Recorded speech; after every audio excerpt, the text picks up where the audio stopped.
And without further ado, I'm super excited to introduce our next competitor, Paul Ross, representing the United Kingdom. Take it away.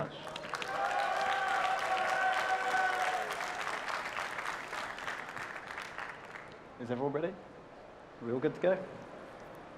And time. Welcome, judges. Over the last 8 years of being a barista and a competitor, I've come to learn that competition allows us to do two important things. Push coffee forward by introducing the world to new ideas and innovations, and to bring people together to collaborate and bring these innovations to life. Through collaboration and competition, I get to introduce you to the world's smallest coffee. It's coffee that I believe has the ability to become one of the world's most favorite cultivars. It's fruit forward, sweet, and truly delicious. However, it's so challenging that few producers have ever grown it. Few roasters have ever roasted it, and as a barista, I've never been able to share it. So over the next 15 minutes, I want to take you through how we develop the new ideas, methods, and techniques to make the improbable possible and bring you my favorite cultivar, the Mocha. The producer of this coffee is Mauricio Chatar. He's the owner of Finca La Negrita. We're located at 1850 meters above sea level in the Tolima region of the Colombian Andes. On his farm, he explores the flavor potential of some of the most rare and exciting cultivars in the world, and some may say produced some of the world's best coffee.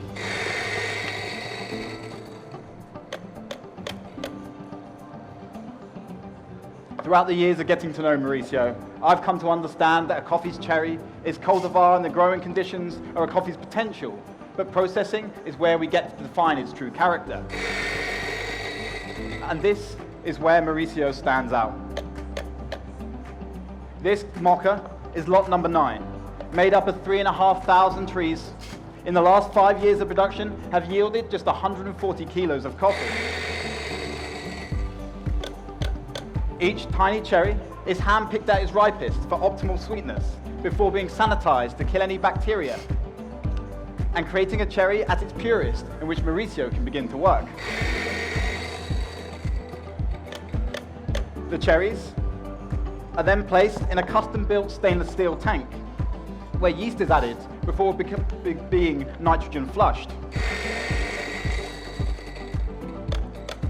This creates an anaerobic environment where the coffee ferments for 48 hours.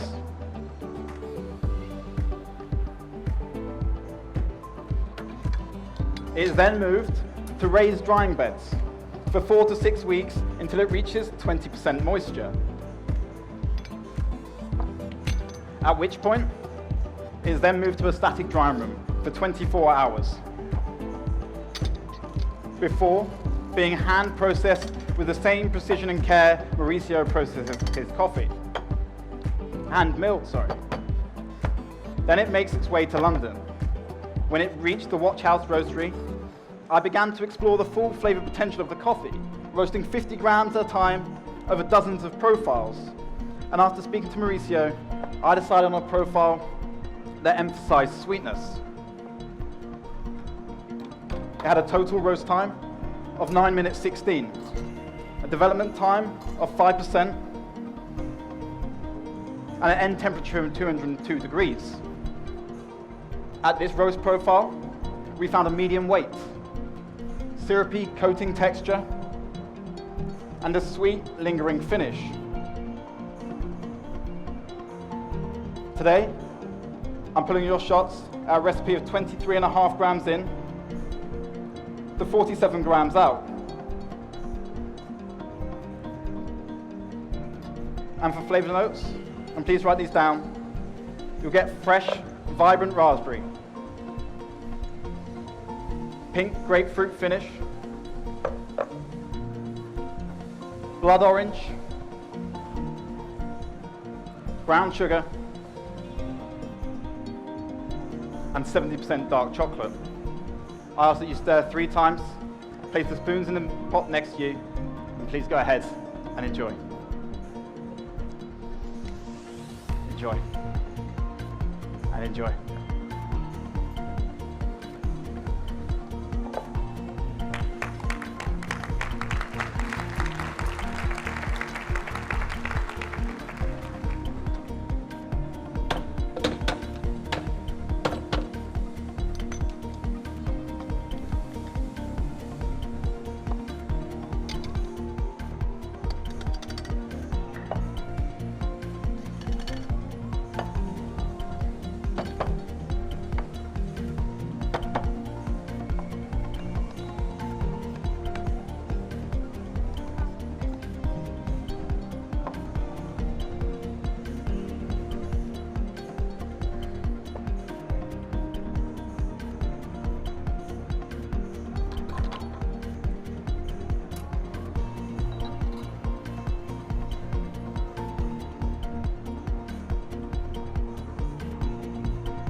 Judges, when you're ready, for your next course, I'm going to dial in your milk.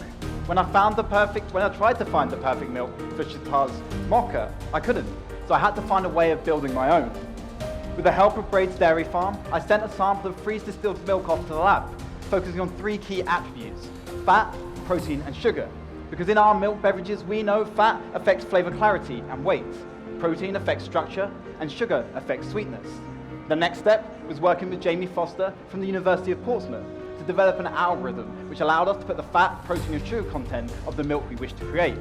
This algorithm would then combine the data we have from the lab with what we already know about whole, semi-skimmed, and skimmed in order to generate the quantities of each milk required to create your custom blends. Finally, this tool was born out of collaboration and designed for future collaboration. So we've opened it up to the world for anyone to discover the flavor potential of their milk beverages at milkcalculator.com. So bringing you back to why we did this was to create the custom blend for the mocha. Here I have 8% of a high-fat whole milk, 58% of semi-skimmed milk, and the remainder of a regular whole milk. We know by using the milk calculator algorithm that this creates a milk that is 2.6% fat, 3.8% protein, and 4.9% sugar. The medium to low fat content, half of a typical whole milk, will promote flavor clarity. The medium protein content will create structure and a marshmallow-like texture. And the medium to high sugar content will complement the sweetness that you found in the mocha's espresso.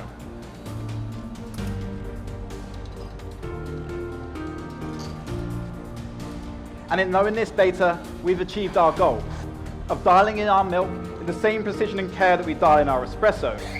But instead of dose, time, and yield, we've dialed in fat, protein, and sugar. For your milk beverages today, I'll be using a ratio of 1 part espresso to 3 parts custom blended milk, as this is where I found the best flavor balance. And rather than change the espresso recipe to suit the milk, we've changed the milk recipe to suit the espresso. So the espresso will be poured at the same way as your first course. And for flavor notes, please write these down. You'll get flavors of poached apple, cacao butter, with a hint of raspberry on the finish. When I speak to Mauricio, he always talks about the element of control. Each coffee is different, and each cultivar should be treated differently. And this is true of this milk too. Please enjoy. This is not the perfect milk for every coffee, but is the perfect milk for this mocha.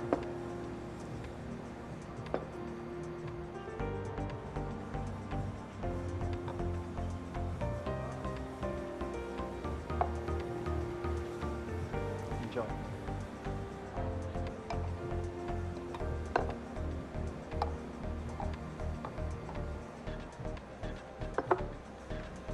And judges, if you missed that was poached apple, with a hint of raspberry and cacao butter.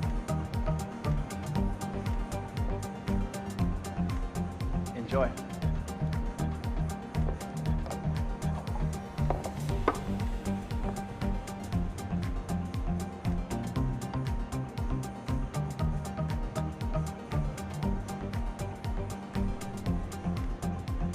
Enjoy.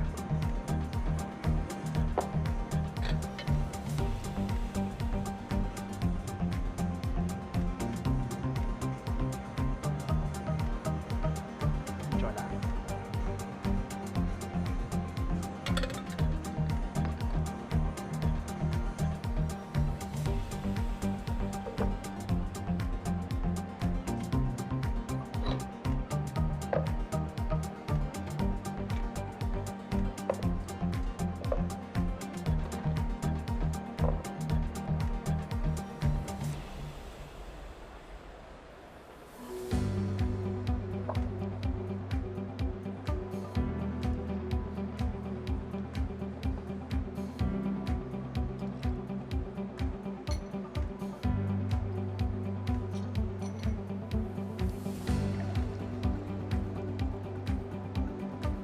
Judges, when you're ready, for your final drink, I want to take a look back at the journey we've been on with Mocha, but with some inspiration from minds outside of the world of coffee.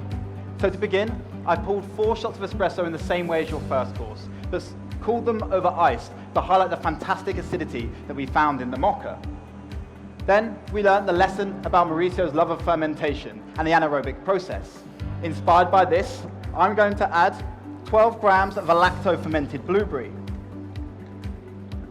I made this using 100 grams of blueberries with 2 grams of salt in a sealed container, that lacto-fermented for 4 days before being blended and strained. This creates a fruit-forward liquid that is both high in weight and sweetness and complementary of the fruit flavor notes that we found in the Mocha. It creates a new flavor note when combined with the espresso of blackberry. Then we learned about the challenge of roasting and all those profiles we did. As you can see, inspired by Chef Adam Tolberg, I'm going to add 50 grams of a chaff infusion. I made this rapid infusion using 65 grams of water and 1 gram of chaff. When added to your final drink, it creates the aroma of pink grapefruit, one of the flavor notes from your espresso. And finally, we learned about the challenge of the Mocha with milk and the milk calculator. Inspired by bartender Yanis Vavadakis, I'm adding 12 grams of clarified yogurt whey. I made this using 100 grams of sugar with 100 grams of full-fat Greek yogurt, sealed and then sous vide for 4 hours to allow it to caramelize. This creates a liquid that is both high in weight and sweetness. And when combined with the espresso, you get 2 more flavor notes of white grape and white chocolate. Judges, this drink is not served hot and it's not served cold, but it's served cool, as this is where I found the best flavor profile for the Mocha. I ask that you swirl between sips.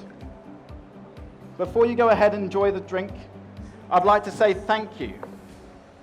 It's been a pleasure working with such fantastic people and such delicious coffee. And thank you for coming on the journey of how we made the improbable possible. Because I believe with competition and collaboration, together we can write the next chapter of coffee.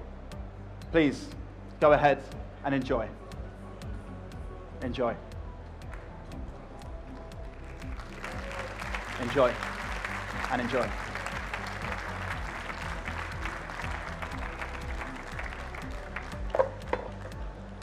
Thank you, and time. There's a huge round of applause for Paul. Paul, do you want to come over here? This way, sir. Where's here? We'd like to keep you guessing. How do you feel? Yeah, good. Just come back a little bit then. Oh, sorry. I'm following in big footsteps, aren't I? So, no pressure. No, you look beautiful. You look calm and relaxed as you were doing that.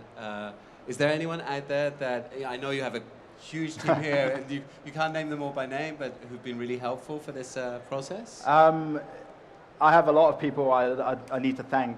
My whole routine is based on sort of standing on the shoulders of giants, and I very much believe that. I feel like we're just a part of the journey for these coffees. And Mauricio, I know he's watching, so the delicious coffee, all the people that collaborated for the milk calculator, and then obviously the signature drink was inspired by outside of the world of coffee, and everyone from Watch House, my family, everyone who's had to put up with me for the last few, well, not even 4 few months. years, yeah, maybe? Yeah, so it feels good. I think it feels good, and hopefully I've done the coffee justice and everyone's hard work justice.